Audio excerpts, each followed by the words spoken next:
안녕하세요. 생생법률쇼 진행을 맡은 김도희입니다. 매주 화요일 생생법률쇼에서는 생활 문화 이슈를 짚어보고 분석하는 시간 함께 하는데요. 권상희 문화평론가 모셨습니다. 어서 오세요. 안녕하세요. 반갑습니다. 요즘에 갑자기 날씨가 쌀쌀해졌어요. 그러니까 폭염 이후에 겨울이 곧 찾아올 것 같은 그런 느낌이 들어요. 가을이 그러니까 한 달도 채 되지 않는 느낌이 들어서 상당히 서운합니다. 그러니까요. 네. 설악산에는 첫눈이 내렸다고 하더라고요. 네, 그러니까요. 그리고 이 비가 그치면 기온이 더 떨어지면 겨울 느낌이 더 가까이 다가올 것 같은데 오늘 방송국 오다 보니까 벌써 패딩 꺼내 입으신 분들 네, 그래요. 보였습니다. 네. 그러면서 느낀 게 이쯤 되면 시간이 정말 빠르다는 생각하잖아요. 변호사님께서 얼마 전에 이제 100여일 남았다 이런 얘기에 맞아요. 저희가 나눴던 기억이 나는데 지금 생각해보니까 한 70일밖에 남지 않았어요. 그새 한 달이 훅 갔거든요. 연말까지 올 한 해 정말 보람차게 잘 보내야 되겠다는 생각, 날씨의 변화와 더불어서 함께하게 됩니다. 네, 아침 저녁으로 사실 일교차도 굉장히 큰데 시청자 여러분께서도 각별히 감기 또 유의하셨으면 좋겠습니다.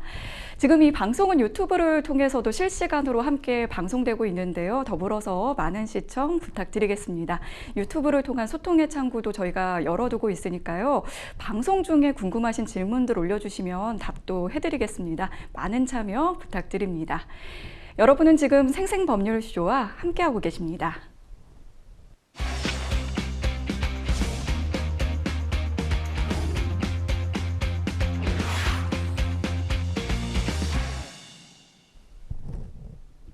첫 코너는 생생 코멘트입니다. 생생 코멘트는 각 분야에서 화제가 되고 있는 인물들과 이슈를 주제로 그 말을 하게 된 배경과 의미를 다양하게 풀어내는 코너인데요.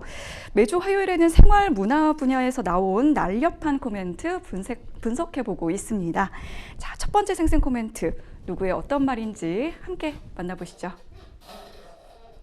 충성 전역했습니다. 군대를 전역한 주인공 누구일까요? 그룹 방탄소년단의 멤버 제이홉이 지난 17일 만기 전역했습니다. 방탄소년단 멤버 중에 맏형이죠. 진에 이어서 두 번째로 군복무를 마쳤는데요. 네, 그렇습니다.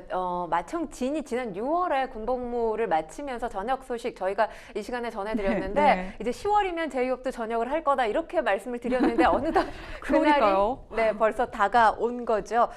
제이홉 씨 그러니까 17일에 만기 전역을 했습니다. 지난해 4월에 육군 현역으로 입대를 했고요. 강원도 원주의 한 군부대에서 조교로 성실하게 복무를 했습니다. 이날 부대 앞에 제이홉을 찍으려는 많은 팬들 그리고 취재진들이 몰렸는데요.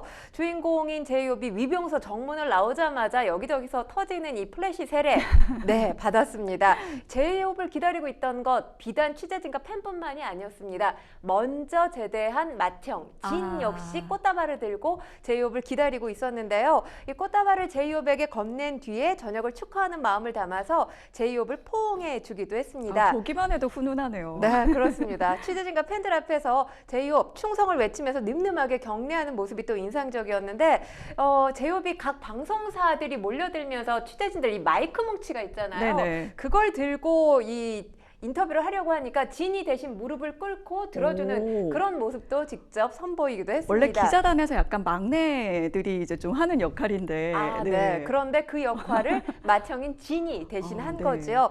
그러면서 팬들에게 건강하게 이렇게 복무를 잘 마칠 수 있었던 건 팬들의 덕분이라는 취지의 목소리를 냈고요. 또 1년 6개월 동안 조교로 복무를 하다 보니까 임무 수행할 때 여러 가지 모습들 보게 된 거죠. 행군할 때 특히나 원주 시민들의 환대가 굉장히 뜨거워서 그게 너무나 감동적이었다. 이런 목소리도 냈습니다. 그러면서 이 나라를 지키기 위해서 애쓰고 있는 국군 장병들에 대한 감사함 계속해서 기억해달라라는 취지의 목소리도 냈고요. 이 군가 전선을 간다. 이 첫 소절을 부르면서 차량에 탑승을 했는데 네. 끝까지 이 창문 밖으로 자신을 마중 나온 팬들에게 팬들을 향해서 인사를 했고요. 손키스 팬 서비스까지 선보였습니다. 네. 그리고 제이홉이 저녁을 맞아서 또 팬들로부터 아주 의미 있는 선물을 받았다고 하는데요. 아미들의 클래스가 또 남달랐다고요. 그렇죠. 사실 그 요즘 아이돌 멤버들 생일이면 지하철 역사에 생일을 축하하는 맞아요. 전광판. 전광판. 네, 보는 거 이제 흔한 일이 됐잖아요. 저녁을 축하하는 또 팬들의 전광판 역시 볼 수가 있었는데 이게 비단 우리나라뿐만이 아닙니다. 그러니까 서초구 고속터미널에도 있었고요. 지난 14일부터 20일까지는 도쿄 신주쿠 시노쿠보 전광판이 또 설치돼서 눈길을 끌기도 했습니다. 팬들 제이홉 저녁을 맞아서 이 저녁을 축하한다, 또 꺾길만 걷기 바란다 이런 내용의 또 댓글도 달기도 했습니다. 일본 도쿄에서도 이렇게 축하를 하는 전광판이 진행이 됐다고요. 그리고 방탄소년단이 이제 군 입대 전에 그 위상을 이제 다시 되찾을 수 있을까 이렇게 좀 우려하는 시각도 있는데 방탄소년단의 좀 성공적인 컴백을 위한 과제 어떤 게 있을까요?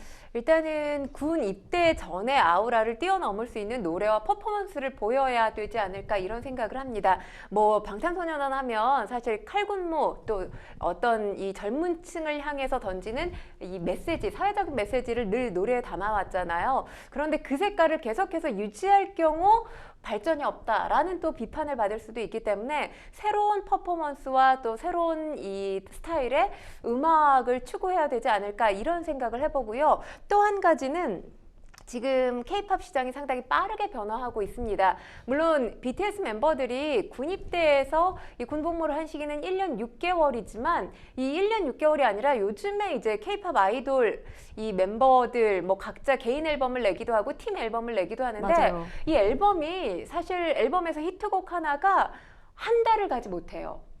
그러니까 뭐 일주일에서 길게 가야 보름 정도 가고 또 새로운 곡을 내거나 잠시 휴지기를 갖고 앨범을 다시 준비하거나 이런 상황이거든요.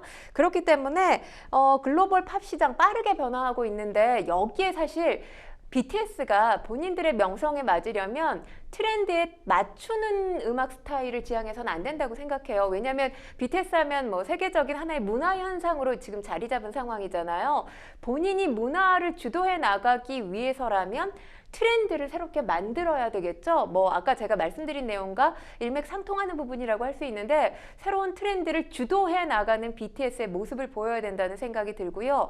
또 한 가지 말씀을 드리면 사실 이들이 군입대하기 전에는 완전체로서 BTS의 모습이 아미들에게 사랑을 받았다면 군입대 이후에 달라진 부분이 있습니다. 7명의 멤버들 각자의 팬덤이 생겼거든요. 네. 이걸 과연 모두가 군 입대, 그러니까 군 제대를 하고 난 내년 6월경부터 시작될 이 완전체로서의 모습에서 어떻게 조화를 이뤄나가야 될지에 대한 전략도 필요하다는 생각이 들고요. 그리고 이제 지속 가능한 인기, 지속 가능한 팬덤을 유지하기 위한 전략도 뭐 BTS 멤버들 각자 그리고 또 하이브의 과제가 아닐까라는 생각을 해봅니다. 네, 뭐 이런 우려도 있지만 사실 이제 기대감이 더 큰 것 같아요. 이제 완전체로 모이면 또 어떤 그 폭발적인 그런 또 능력을 보여줄까 이런 생각이 드는데 이제 완전체로 컴백을 하면 또 전 세계 음악 시장에 어떤 영향을 줄까요? 일단은 지금 좀 지켜봐야 한다, 미지수다 이런 전망들이 나와요. 왜냐하면 마청 진이 제대를 했을 때만 하더라도 전역했을 때만 하더라도 상당히 이 BTS가 완전체로 활동을 할 때에 대한 장밋빛 전망이 그려졌거든요. 네. 근데 4개월 사이에 미지수다. 가봐야 안다. 이런 전망들이 나오는 데는 이유가 있습니다. 지금 하이브 내부의 리스크가 완전히 해소되지 않은 상황이잖아요. 그러니까 마청 진이 전역했을 때만 하더라도 민희진 전 대표발 리스크라고 하는 것이 한 2달 남짓됐던 상황이에요. 네. 그런데 지금 보면 이 리스크가 언제 종료가 될지 알 수 없는 상황이지 않습니까? 민희진 대표에 이어서 사실 뉴진스 멤버들 역시 하이브와 각을 세우는 모습을 보였고 게다가 지난 15일에는 뉴진스 멤버인 한이가 국감에 서서 국감에 참고인으로 출석을 했죠. 하이브에 대해서 비판하는 목소리를 내오고 있단 말이에요. 이런 부분들이 지금 하이브에는 지속적인 리스크가 되고 있는 상황이고 지금 리스크가 계속 쌓이면서 이 주가 시총 3조 원가량이 증발된 걸로 알려졌습니다.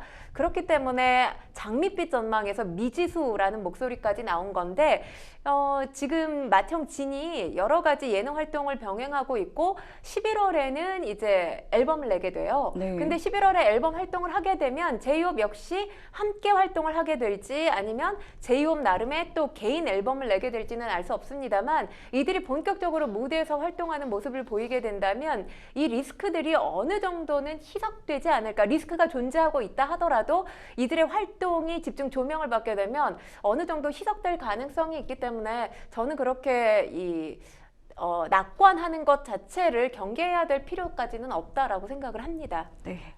뭐 개인으로 활동을 하든 또 완전체가 되든 아미의 한결같은 사랑은 좀 꾸준히 이어지지 않을까 싶기도 합니다. BTS의 활약 좀 기대해 보겠고요. 자, 이어서 두 번째 생생 코멘트 만나보시죠. 백종원과 합 안 좋았다. 네. 이런 발언 너무 과감한 발언 같은데 누구일까요? 네, 넷플릭스 예능 흑백 요리사의 심사위원으로 출연해서 화제를 모은 분이죠. 안성재 셰프가 촬영 뒷 이야기를 전하면서 이제 화제를 좀 모으고 있는데요. 그래도 이제 백종원과 합이 안 좋았다. 이건 이 뉘앙스가 어떤 느낌인지 좀 궁금하거든요. 일단 뭔가 이 지금 문장만 봤을 때는 네. 불화를 인정한 것 같은. 아니 그러니까요. 이게 네. 불화를 인정한 것인지. 그런 느낌이 들잖아요. 그런데 흑백 요리사를 즐겁게 시청하신 시청자분들이라면 이 합이 안 좋았다는 게 어떤 의미인지 다들 잘 아실 거라고 생각합니다. 백종원 대표나 이 지금 안성재 셰프 한 채 양보 없는 심사평을 쏟아내지 않았습니까? 맞아요. 그리고 두 사람이 요리를 보는 결이 달라요. 그러니까 백종원 대표 같은 경우는 외식업계의 대가라고 할 수 있고 안성재 셰프 같은 경우는 우리나라 이 유일의 미슐랭 3스타 셰프잖아요. 그러니까 외식업계와 정말 그 본투비 요리사, 그러니까 파인 다이닝의 대가의 만남이기 때문에 이 자체로만 봐도 뭔가 이 음식을 바라보는 관점이 다를 거라는 다를 수밖에 없을 예상은 것 할 같아요. 수가 있죠. 그러다 보니까 기준도 평가도 서로 다를 수밖에 없었고 이와 관련해서 안성재 셰프가 한 뉴스에 출연해서 합이 좋지 않았다 이렇게 이야기를 네. 한 겁니다. 그런데 중요한 건 이게 바로 또 프로그램 인기의 견인 역할을 하기도 했어요. 그러니까 시각은 달랐지만 리스펙한다라는 이야기도 했습니다. 존경한다라고 이야기를 하면서 서로 모르는 부분을 채워나갈 수 있어서 상당히 의미가 있었다라는 취지로 안성재 셰프가 이야기를 하기도 했고요. 재밌는 건 다음에 만약에 또 다시 만난다 한다면 네. 그때도 본인 뜻은 굽히지 않겠다 이런 소신 있는 발언을 하기도 했습니다. 그리고 제작진에게 이런 얘기를 했다고 해요. 내가 심사한다고 하면 그 누구도 이의를 제기하지 않을 거다. 그런데 실질적으로 이 참가자가 100명이나 됐잖아요. 네. 100명 누구도 안성재 셰프가 심사위원이라고 했는데 이의를 제기하는 한 명도 없었다고 합니다. 그러니까 이 발언 자체는 본인에 대한 프라이드, 본인이 공정성을 가지고 심사할 거라는 프라이드가 상당히 강하다라고 볼 수 있는 거고 뭐 제작진 그리고 참가자들, 시청자들 이 부분만큼은 다들 인정하지 않았을까 생각을 합니다. 네, 그 안성재 셰프가 굉장히 인상적이었던 참가자와 음식에 대해서도 이야기를 했다고 들었는데요. 어떤 셰프의 어떤 음식을 꼽았을지 좀 궁금해지네요. 네, 중식 요리사죠. 정지선 셰프의 빠스를 아. 꼽았습니다. 사실 이 시래기를 재료로 했잖아요. 이 자체가 시래기로 어떻게 이런 음식을 만들었는지 참 놀라웠다라는 취지로 목소리를 냈습니다. 실제로 이 정지선 셰프가 흑백 요리사 출연하게 된 계기에 대해서 호기심에 출연을 하게 됐다고 합니다. 애초에는 스케줄이 맞지 않아서 거절을 했는데 생각해보니까 재밌을 것 같기도 하고 또 이 지금 직원들과 함께 운영을 하고 있잖아요. 네. 직원들에게도 뭔가 본보기가 될 것 같아서 참여를 했다고 하는데 이 지금 시래기바스가 엄청난 화제에 오르면서 정지선 셰프가 운영하는 중식당 역시 이전보다 손님이 3배 가까이 늘었다고 하고요. 그래요? 손님이 너무 늘어서 이 손님들 다 감당할 수가 없어서 가게를 늘릴 생각이라는 내용의 또 인터뷰를 한 라디오 프로그램에서 했던 적이 있습니다. 아, 그렇군요.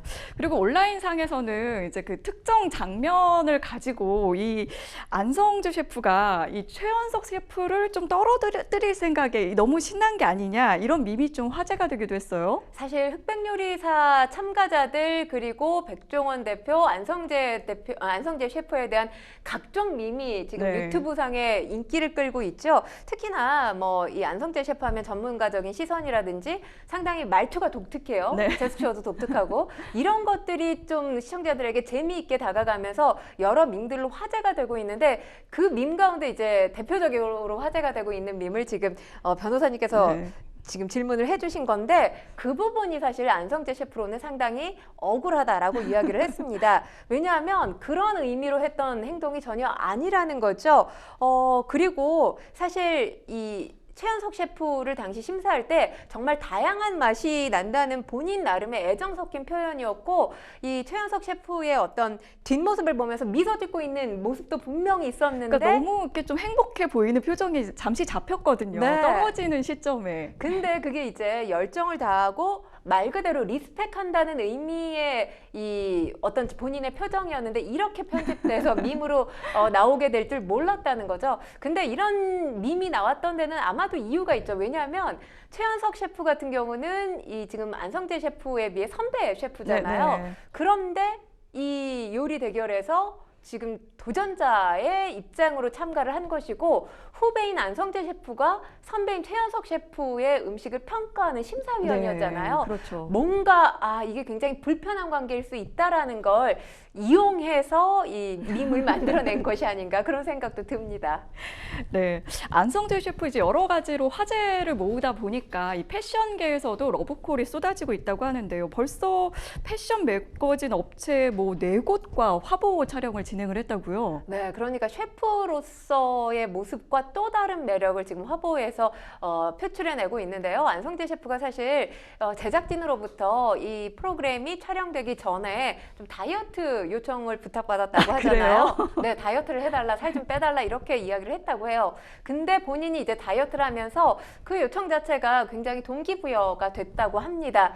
중요한 건 그래서 안성재 셰프의 매 회마다 입는 어떤 슈트핏이 상당히 맞아요. 화제가 되지 않았습니까? 그러니까 그 슈트핏 때문에 이런 화보 제의가 계속 오지 않았나라는 생각이 들고요. 과거 같았으면 이제 어떤 유명인이 탄생할 때 가장 먼저 이 반응하는 곳이 방송계잖아요. 네. 그리고 그 다음에 광고계라고 할 수 있는데 패션계에도 상당히 주목을 하고 있습니다. 최근엔 올림픽 사격 은메달리스트 김혜지 선수가 또 화보 촬영에 나서면서 화제가 되기도 했는데요. 이 화보 촬영뿐만 아니라 에디터와 또 심도 깊은 인터뷰 나눈 것도 이 지금 또 화제가 되고 있습니다. 사실 이 셰프들의 모습이 재미있게 그러니까 말 그대로 예능 컨텐츠이기는 하지만 예능감을 표출해내는 그런 모습으로 그려지길 원치 않았다고 합니다. 그러니까 요리에 얼마나 진심을 다하는지 그런 모습을 그려주길 원했는데 제작진이 이를 받아들였고 이게 잘 표출돼서 상당히 흡족해한다라는 취지의 목소리를 냈거든요. 그러니까 어떤 사실 우리가 살고 있는 요즘의 시대가 도파민 과잉 중독 시대라고 볼 수 맞아요. 있잖아요. 그런데 도파민을 제거하고 음식에 대해서 요리에 대해서 이 본연에 집중하다 보니까 이게 또 다른 화제를 불러일으키면서 시청자들에게 사랑을 받은 게 아닌가 싶기도 합니다. 네, 아까 이제 평론가님 말씀하실 때 화면에서 그 화보 촬영 장면 그 사진이 보였는데 정말 저런 얼굴을 가지고 있었나 싶을 정도로 좀 색다른 얼굴 같이 느껴졌습니다. 흑백 요리사 이제 시즌 2를 이제 제작을 이제 확정한 상태인데 시즌 2에도 안성재 셰프가 이 심사위원으로 출연할지 좀 궁금해지는데요.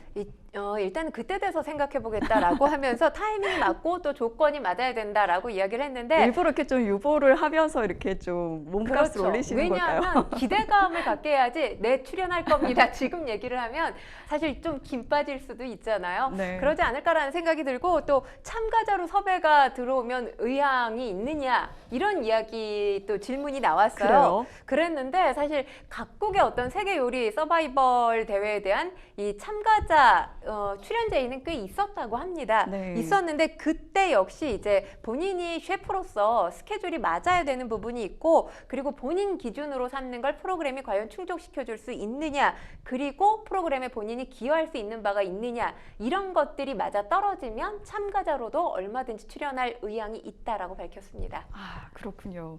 근데 확실히 그 내 분야에 철저히 몰두하는 모습은 어느 분야와 상관없이 정말 멋진 것 같다. 그런 생각을 하면서 봤던 것 같습니다. 자, 세 번째 생생 코멘트로 넘어가 볼까요? 한국에서 식당 내고파. 네, 이 실루엣은 어떤 분인지 알 것 같습니다. 네, 흑백 요리사에서 준우승을 차지한 백악관 만찬 셰프죠. 에드워드 리가 예능 프로그램에 출연을 했습니다. 그리고 이제 미국에서 현재 펼치고 있는 놀라운 활동들에 대한 이야기까지 전했는데요. 알고 보면은 사실 뭐 출연자가 아니라 심사위원에 더 어울릴 법한 그런 이력을 갖고 있다고요. 네, 그렇습니다. 백종원 대표조차도 여기에 나와서 심사를 해야 될 분이 참가자로 나왔다라고 하면서 굉장히 놀라워하기도 했는데 이 참가자 100명이 모두 그러니까 99명이죠. 에드워드 리를 제외한 99명이 사실 에드워드 리가 참가자로 출연한 것에 대해서 모두 사실 놀라워하기도 했다고 네. 합니다. 에드워드 리 아시다시피 재미교포 2세고요. 2010년에 방송된 요리 서바이벌 프로그램 아이언 셰프에서 우승을 차지했습니다. 그리고 2017년 요리 프로그램에서 그 유명한 고든 램지와 함께 심사를 맡았던 적이 있어요. 또 2023년 윤 대통령이 방미 당시에 백악관 국빈 만찬을 위한 셰프로 초청되기도 했습니다. 그러다 보니까 망설여질 법도 하잖아요. 참가자로 제의를 받았을 때 TV 나가서 굳이 창피함을 당하고 싶지 않았다라고 이야기를 하고 있습니다. 그럴 것 같아요. 하지만 네. 참가하게 된 결정적인 계기, 한국에서 열리는 프로그램이라는 점 때문에 참가를 하게 됐다라고 하고요. 그러니까 한식 재료로 본인이 이제 한국 음식을 만들 수 있는 세계적인 셰프다라는 걸 보여주고 싶어서 이제 참가를 했다 이런 취지의 목소리를 냈는데 어찌됐건 지금 사실 에드워드 리가 가장 잘하는 요리가 고기 요리잖아요. 네. 근데 본인이 가장 잘하는 건 하지 않고 새로운 걸 하겠다. 본인이 다짐한 것들, 본인이 약속한 것들 프로그램 12화 내내 지켜낸 것으로도 또 화제가 됐습니다. 네, 그렇군요. 그리고 에드워드 리는 사실 이제 그 인터뷰 할 때마다 그 표현들이 너무 시적이라고 느껴졌거든요. 그래서 저는 개인적으로 이분 무슨 전공을 했을까 좀 궁금했는데 요리 전공이 아니라 이 뉴욕대학교에서 영문학을 전공했고 수석 졸업을 했다가 갑자기 요리에 관심을 가져서 이렇게 셰프가 됐던 그런 이력이 있더라고요. 본격적으로 요리에 좀 해야겠다 이런 계기가 있었을까요? 바로 할머니 때문이었다고 하는데요. 할머니가 한국 음식을 만들어 주셨는데 그 음식을 먹고 싶어서 요리를 시작했고 그러니까 셰프의 꿈을 꾸기 시작한 건 10살 무렵부터였다고 합니다. 꽤 오래됐네요. 그렇죠. 그런데 이제 한국인 부모님들 아무리 미국에서 생활하신다 하더라도 대학은 가야 해. 이건 변하지 않는 상황이잖아요. 그렇기 때문에 부모님 요구를 받아들여서 대학에 진학을 한 것이라고 이야기를 했습니다. 인생에서 마지막으로 단 하나의 요리를 먹을 수 있다면 뭘 먹고 싶냐 이런 질문에는 우리 할머니 요리를 한 번 더 먹는 게 꿈이다. 물론 이룰 수 없는 꿈이기는 하죠. 특히 매운 돼지고기 장조림을 만들어 주셨다라고 하면서 음식에 대한 사랑을 알려주신 첫 번째 분이 할머님인데 안타까운 것은 할머님이 본인이 셰프가 되는 걸 보지 못하고 돌아가셨다고 합니다. 아유, 또 사연이 또 엄청 뭉클하네요. 그 에드워드 리에게 이제 앞으로의 계획을 이제 물어봤더니 워싱턴에서 2달 안에 아주 특별한 레스토랑을 오픈할 계획이다 이렇게 밝혔다고요. 네, 비영리 레스토랑을 오픈할 계획이다 이렇게 밝혔는데요. 그러니까 플라스틱이나 쓰레기를 줄이고 청정 에너지를 사용하는 식당이 될지에 대해서 고민하고 연구해보겠다라는 목소리를 냈습니다. 실제로 에드워드리 비영리 단체를 만들어서 각종 구호 활동을 하기도 했습니다. 뭐 여성 셰프들을 위해서 멘토링 활동을 하거나 또 흑인 소유의 식당에 보조금을 지원하기도 했었고요. 코로나로 이제 모든 식당들이 문을 닫았을 당시에 일자리를 종사자들이 잃게 됐잖아요. 네. 이때 무료로 음식을 제공해서 무료로 음식을 제공하기 위해서 주방을 열었는데 무려 250만 끼 식사를 또 제공하기도 했다고 합니다. 에드워드 리가 이런 얘기를 했어요. 본인이 이 업계에 발을 들여놨을 때보다 더 나은 업계로 만들고 떠나고 싶다. 이런 이야기를 했는데 사실 셰프로서의 능력도 상당히 빛이 나는 인물이지만 이런 일화, 뭐 파팜이라고 하죠. 파도 미담뿐인 이런 일화. 그러네요. 그러니까 내가 잘 나가는 셰프로서 돈을 많이 벌겠다. 뭐 저는 그것도 비난하거나 비판해서는 안 된다고 생각을 하는데 그런 생각이 아니라 함께 살아가는 사회를 만들기 위해서 고민하는 이런 모습 때문에 많은 대중이 에드워드 리를 사랑하고 있는 게 아닌가 싶습니다. 진짜 요리가 이제 내 주변의 사람 사람들을 먹이는 일처럼 좀 여기시는 게 아닌가 그런 모습이 보여서 더욱더 좀 존경하게 되는 것 같은데 에드워드 리가 그 마지막 파이널 진출이 걸린 그 무한 요리 지옥에서 이제 굉장히 좀 아주 인상적인 모습을 좀 보여줬거든요. 그때 이제 그 두부라는 그 재료를 가지고 계속해서 이제 요리를 했어야 했는데 뭐 그 이후로는 뭐 두부는 아예 먹지도 않는다 이런 얘기를 했다고요. 질릴 법도 할 것 같아요. 아무리 평가를 좋게 받았지만 6시간 동안 6가지 두부 요리를 선보였잖아요. 스프부터 시작해서 두부를 가지고 하나의 코스 요리를 완성해낸, 그러니까 두부 재료 하나 가지고 요리가 아니라 요리를 뛰어넘어서 예술의 경지까지 이룰 수 있구나를 몸소 실천해서 보여준 참가자였습니다. 그러다 보니까 이 참가자들 사이에서도 미쳤다라는 소리가 나왔죠. 왜냐하면 6시간 동안 단 1분 1초도 집중력이 흐트러지는 모습을 보이지 않았기 때문인데요. 어떻게 그럴 수 있을까요? 그러니까 이게. 그만큼 요리의 진심이라고 볼 수 있는 거죠. 특히나 이 지금 두부대전 흑백 요리사의 하이라이트 중에 하이라이트로 꼽히는 그런 이 모습인데, 우승을 차지한 이 나폴리 마피아 권성준 셰프가 경연 방식에 따라서 두부대전에 참가를 하지 않았죠. 만약에 참가를 했더라면 어떤 결과가 나왔을지 궁금하기도 한데, 어쨌든 이 두부 요리를 기점으로 해서 1등보다 2등이 더 주목받는 그런 상황이 됐던 겁니다. 그러니까요. 에드워드 리 셰프가 이제 결과적으로는 2등이었는데도 사실 1등인 그 나폴리 마피아 뭐 권성준 셰프보다도 훨씬 더 여러 가지 면에서 좀 화제가 됐거든요. 지금 저희가 쭉 이 에드워드 리의 발언이나 지금 앞으로 계획들 말씀을 드렸는데, 여기서 보시면 아시겠지만 에드워드 리가 흑백 요리사 내내 보여준 게 본인의 서사를 요리에 담았어요. 그러니까 이야기가 없는 요리를 만들어내지 않았습니다. 그러니까 요리로는 감탄을 시킬 수 있었겠지만 그건 사실 심사위원들이 감탄을 하는 거고 시청자들은 대리만족할 수밖에 없잖아요. 근데 서사라는 건 가슴을 울리는 것이기 때문에 감동 코드가 필요한 거죠. 이건 사실 대리만족이 아니라 시청자들이 직접 느끼는 건데, 그런 서사가 있었기 때문에 에드워드 리의 요리가 더욱더 빛나는 게 아니었나 이런 생각을 하고요. 또 에드워드 리가 사실 미국을 오가면서 이 경연에 참여를 했기 때문에 불합리했던 거 아니냐, 연습할 맞아요. 공간도 없었을 텐데, 이런 시청자들의 우려가 많이 있었는데 어디나 주방이 될 수 있다라는 우문현답을 내놓기도 했죠. 그런 이 에드워드 리의 요리를 접근하는 방식에 대해서도 많은 시청자들이 감동을 하고 있기 때문에 흑백 요리사에서 가장 빛나는 존재로 거듭났던 게 아닌가 싶습니다. 네. 마지막에 이제 재미교포 이균으로서 그 직접 쓴 그 자필 편지도 저는 굉장히 좀 뭉클하게 봤는데, 앞으로의 그 비영리 식당도 또 이 창의적이고 굉장히 실험적인 시도와 도전도 응원하겠습니다.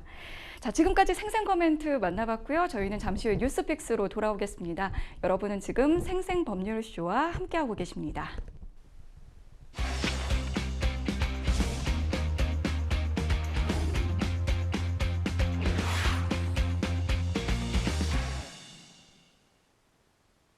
분야별 가장 핫한 소식을 집중 분석해보는 시간 뉴스픽스 시작합니다.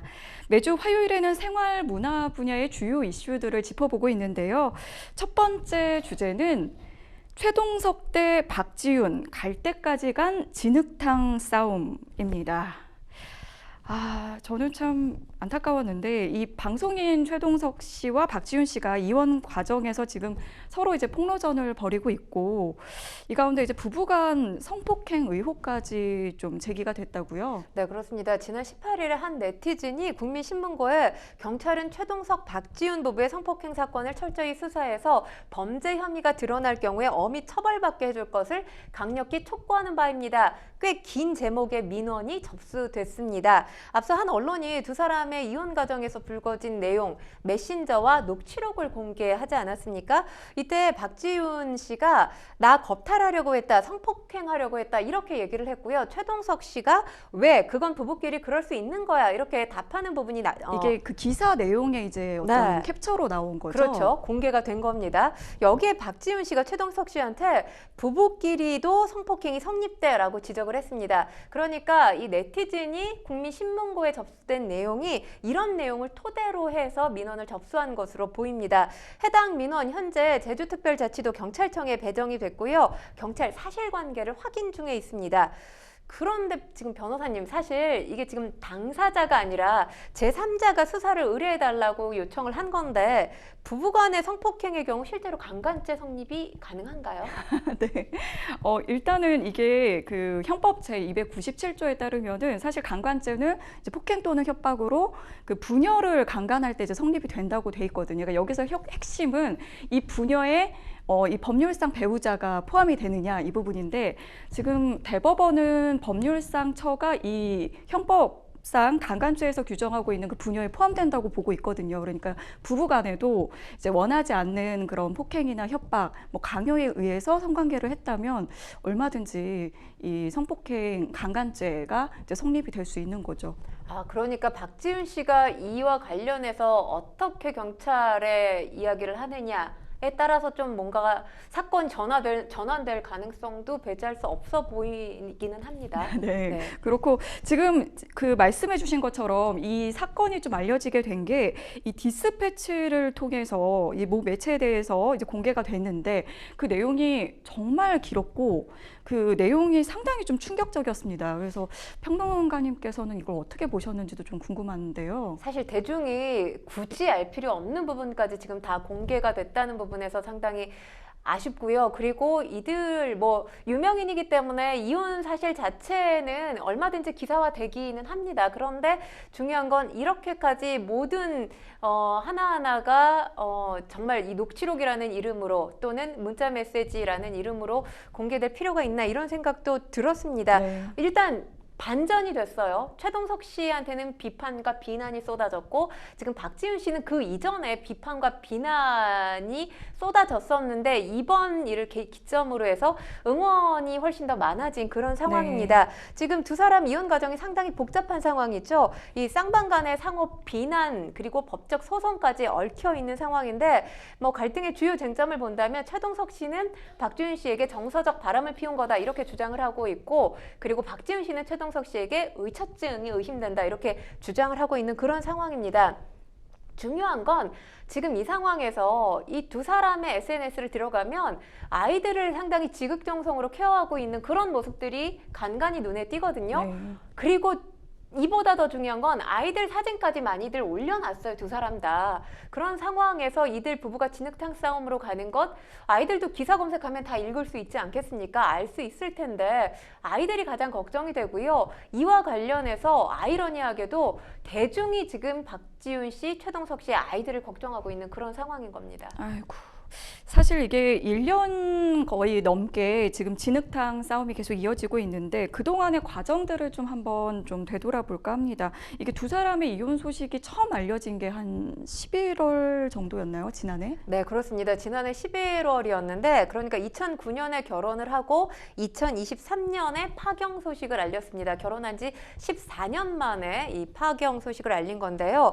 당시에 박지훈 씨는 소속사를 통해서 오랜 기간 고민한 끝에 최동석 씨하고 이혼을 위한 조정 절차를 진행하게 됐다라고 밝히면서 이혼 절차가 원만히 마무리되기 전에 알리게 돼서 송구하다라는 메시지를 전했습니다. 하지만 각자 자리에서 아이들의 부모로 서로를 응원하면서 지낼 수 있길 바란다 이렇게 메시지를 냈고요. 그러면서 자신들의 일로 아이들에게 뭔가 이 피해가 미칠 것에 대한 우려의 메시지도 냈습니다. 갑작스러운 부모 일 때문에 상처받을 아이들에 대한 걱정에 또 이 걱정의 네. 심경을 밝히기도 했는데, 확인되지 않는 말과 글로 두 번 상처받는 것 원치 않는다라고 하면서, 이에 향후에 본인을 비롯해서 두 아이의 신상에 위해가 갈 경우 관련 루머, 허위 사실에 대해서 강력하게 대응해 나가겠다 이런 취지의 뜻도 밝히기도 했습니다. 네.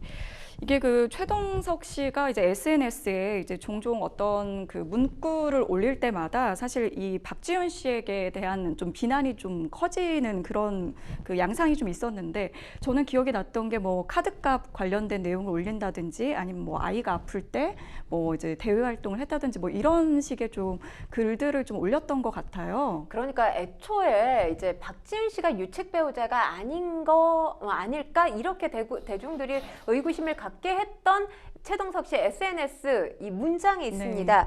바람 피운 여자에게 절대로 돌아가지 말라 이런 영어 글귀가 적혀 있었던 건데 이 억측이 거기서 이제 비롯된 거죠. 바로 저 내용입니다.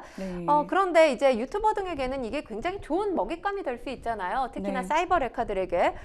그래서 사실 일파만파 퍼지게 된 거고요. 뒤늦게 심각성을 알게 된 최동석 씨가 과거 본인이 제작한 영상이 아니라 남자가 이래야 한다라는 내용이 담겨져 있는 영상을 공유한 게 있는데 이게 마치 본인의 아내가 그런 것처럼 귀책인 것처럼 조작되고 왜곡된 부분 바로잡고자 한다라면서 이런 억측이 계속된다면 강력 대응하겠다 이렇게 또 뒤늦게 밝히기도 했습니다.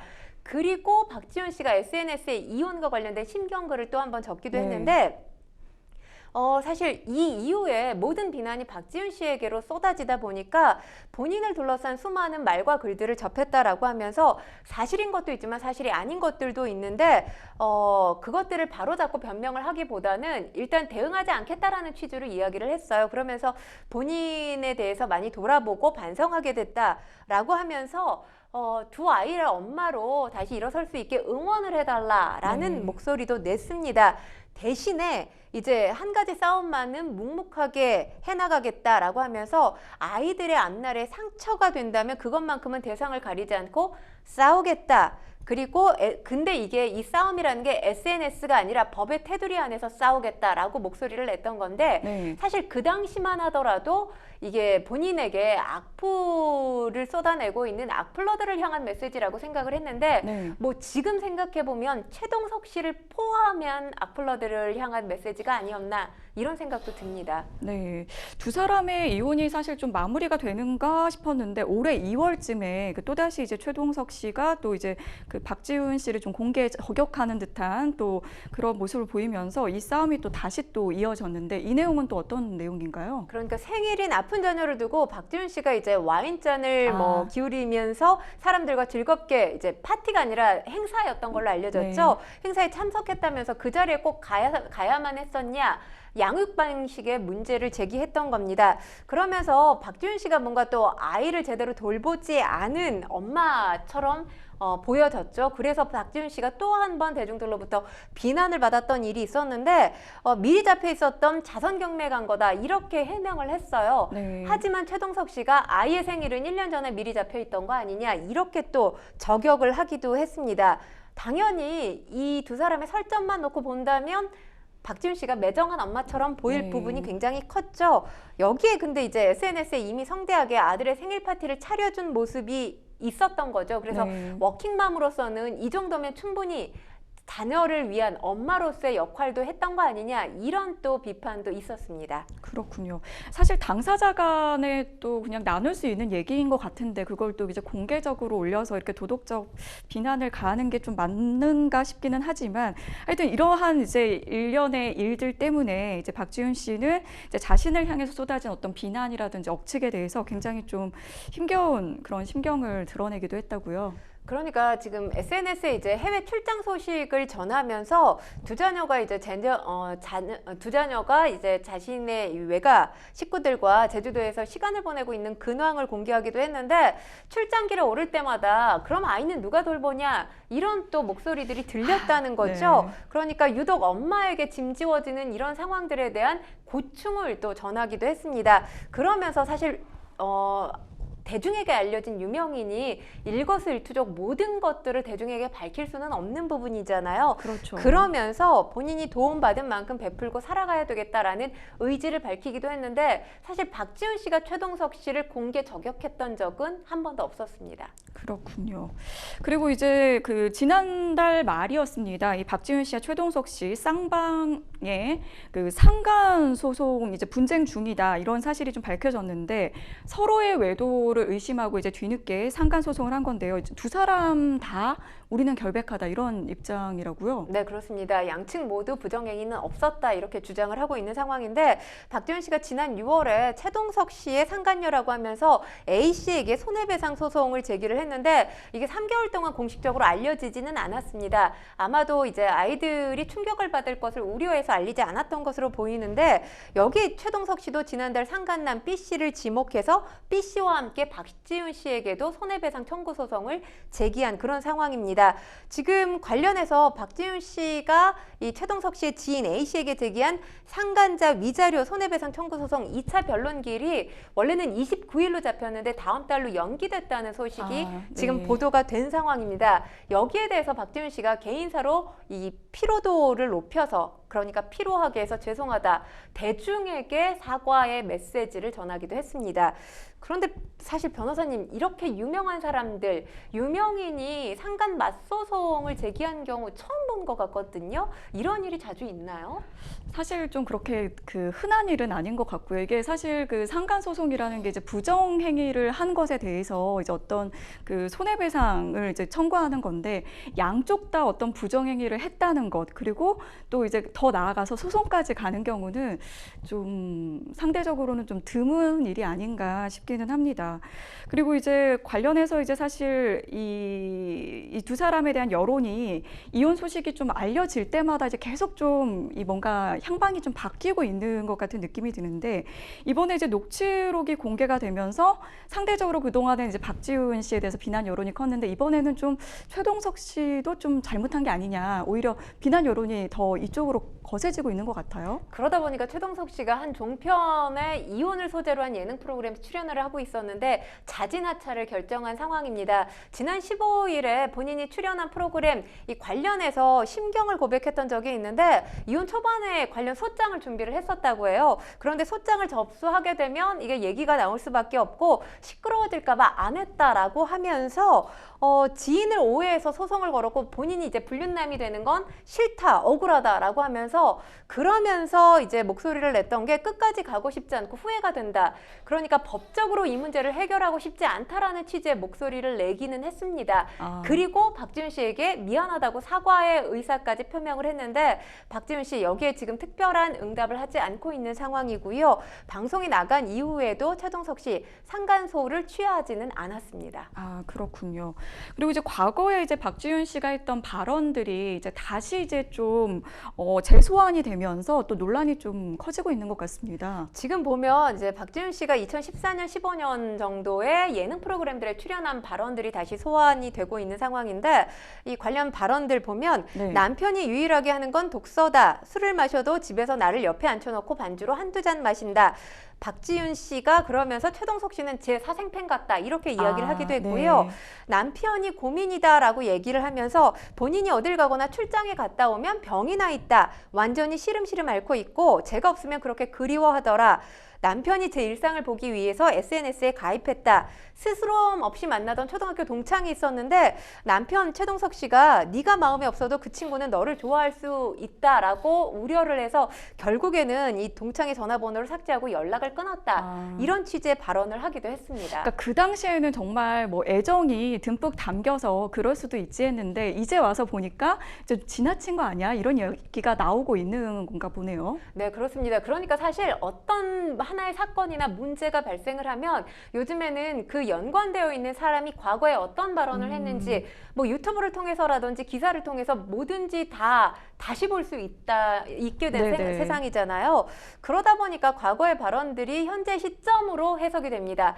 변호사님께서 말씀해 주셨다시피 그 당시에는 사랑이 조금 과한가 보다, 사랑꾼 이미지로 해석이 됐다면 지금은 그게 의처증 전조 증상이 아니었나? 이렇게 해석되고 있는 그런 상황이거든요.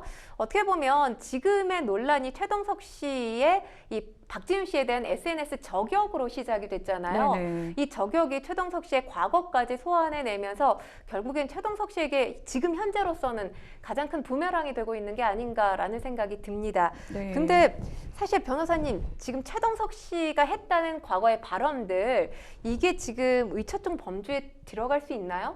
이게 저도 이제 찾아보니까 의처증 자체는 이제 약간 망상 장애 같은 정신과적 질환이라고 해서 사실 이제 변호사가 판단할 수 있는 부분은 아닌 것 같고, 이제 의사분들이 사실 이런 부분, 의처증인지 의부증인지 이런 것들을 판단할 수 있을 것 같고요. 근데 만약에 의처증, 의부증으로 좀 이제 좀 확인이 된다고 하면은 이게 이제 그 재판상 좀 이혼 사유에 해당할 수 있는 여지는 있다고 합니다. 하지만 이것도 이제 구체적인 내용을 좀 더 봐야 하는 게, 게 이제 상대방이 뭐 과거에 뭐 외도를 한 전력이 있다거나 아니면 누가 봐도 이게 합리적으로 좀 의심할 만한 그런 상황에 있다. 그럴 경우에 또 이혼 사유가 안 될 수도 있거든요. 그래서 이 부분은 사실 저희가 이제 알려진 부분과 다르게 또 이제 법률 전문가가 좀 그 내용을 정확하게 좀 들여다봐야 하지 않을까 싶기는 합니다. 사실 이게 유명인의 사생활이 이렇게까지 좀 저희가 이렇게 다루듯이 공적 영역에서 이렇게 좀 다루고 있다는 게 좀 안타깝게 느껴지는데요. 이제라도 좀 논란이 더 이상 확대되지 않았으면 좋겠습니다. 자, 뉴스픽스 두 번째 주제로 넘어가 보겠습니다. 마시고 또 마시고 넘쳐나는 술방 어쩌나. 네, 술방. 이른바 이제 연예인들이 술을 마시면서 대화하는 걸 술방이라고 하던데요. 이 술방 콘텐츠가 뭐 OTT, 유튜브, TV 할 것 없이 자주 나오고 있다고요? 네, 그렇습니다. 사실 술방이 넘쳐나는 시대, 이것도 하나의 뭐 도파민이라고 볼 수 있죠. 그런 시대를 우리가 살고 있는데, 사실 1인 가구 비혼 트렌드를 맞아서 주목받고 있는, 뭐 오랜 기간 지금 사실 많은 시청자들에게 사랑받고 있는 지상파 프로그램이 있지 않습니까? 이와 관련해서 성인 1000명을 대상으로 설문조사를 진행한 적이 있었는데, 이 조사에 참여한 성인들 가운데 이 프로그램에서 술 마시는 장면이 나온 것에 대해서 술 마시는 모습이 즐거워 보인다라고 응답한 이 비율이 63%, 약 63%고요. 그리고 약 40%는 술 마시는 모습이 좋아 보인다. 또 약 34%는 술 마시고 싶다. 약 32%는 방송에 나오는 모습처럼 해보고 싶다. 그러니까 방송이 시청자들에게 끼치는 영향력이 상당히 크다라는 걸 이 설문조사만으로도 알 수 있습니다. 술에 대해서 이 방송을 접하게 되면 상당히 긍정적으로 생각하게 되는구나. 이 설문조사를 통해서 알 수도 있는데 사실 우리가 SNS를 보면 상당히 좋은 것들을 올려놓게 되잖아요. 게시물로. 네. 이 프로그램이 예능 프로그램이에요. 예능 프로그램인데 괴로웠을 때 술 마시는 모습보다는 즐거웠을 때 술 마시는 모습을 연출하지 않겠습니까? 그런 것들에 대해서 깊게 고민하지 않고 시청자들은 그냥 본단 말이에요. 그러다 보니까 술에 대한 이미지를 방송이, 미디어가 상당히 미화시키는 게 아닌가라는 지적들이 나오고 있는 상황입니다. 네, 최근에 어떤 TV 방송에서의 음주 장면 모니터링 현황이 있는데요. 이 자료에 따르면은 최근 5년간의 이 시청률 상위 총 556개의 드라마와 예능 프로그램의 중에서 무려 88%에서 음주 장면이 등장을 했다고 합니다. 그러니까 술이 없으면은 뭐 거의 뭐 방송을 못하는 게 아니냐 이런 얘기가 나올 정도네요. 그러니까 과거보다는 조금 덜해지기는 했지만 아직까지도 우리 사회가 술을 상당히 좋아하고 술 권하는 사회가 아닌가라는 생각을 하게 되는데요. 일단 지금 이 가운데서 문제가 되는 음주 장면을 적발한 건수가 총 86건입니다. 이 86건 가운데 문제 없음으로 종결된 사안이 88%, 76건인데 중요한 건 지난해 8월에 방영된 드라마에서 미성년자가 음주하는 장면이 그대로 나왔거든요. 근데 이 역시 이 방통위에서 문제 없음으로 처리가 됐습니다. 보면 방송심의에 관한 규정 45조를 보면 어린이와 청소년이 음주하는 장면을 묘사해선 안 되고 잘못된 음주 문화를 일반적인 상황으로 인식하지 않도록 그 표현에 신중을 가해야 된다. 이렇게 규정이 돼 있는데 어찌 보면 이런 결과 규정 따로 심의 결과 따로가 아닌가라는 생각도 듭니다. 네. 진짜 미성년자가 술 마시는 그런 장면들이 여과 없이 나갔다는 게 좀 걱정이 많이 되는데 어떤 규제나 단속이 제대로 이루어지지 않고 있는 게 아닌가 이런 생각도 들고 또 미디어 가이드라인이 지난해 12월에 개정됐다고 들었는데요. 이 뭐 실효성이 거의 없다고 봐야 하지 않을까요? 그러니까 사실 가이드라인 뭐 10개였는데 12개로 늘어나기는 했습니다. 하지만 지금 저희가 술방 논란과 관련된 이슈를 지금 진단하고 있다는 건 실효성이 전혀 없다고 볼 수 있는 거고요. 그리고 중요한 건 사실 미디어 가이드 이 라인이 12개가 정해지기는 했습니다만 지금 술방 유튜브 컨텐츠를 보면 적게는 100만에서 인기 연예인들이 진행하는 유튜브 컨텐츠를 말합니다. 적게는 100만에서 수백만 구독자와 조회수만 보더라도 인기 연예인이 출연했을 경우, K-팝 아이돌이 출연했을 경우 수천만 회 조회수를 기록하고 있거든요. 이건 달리 말하면 그만큼 상업적으로 이익이 창출된다는 건데 이게 지금 강압성 없이 권고 수준의 가이드라인만으로 과연 이 자정작용을 이룰 수 있는가? 저는 좀 유토피아를 꿈꾸는 가이드라인이 아닌가 이런 생각이 듭니다. 네, 특히 이제 뭐 청소년기라든지 이 아이들에게는 이 미디어 매체의 영향이 클 것 같은데요.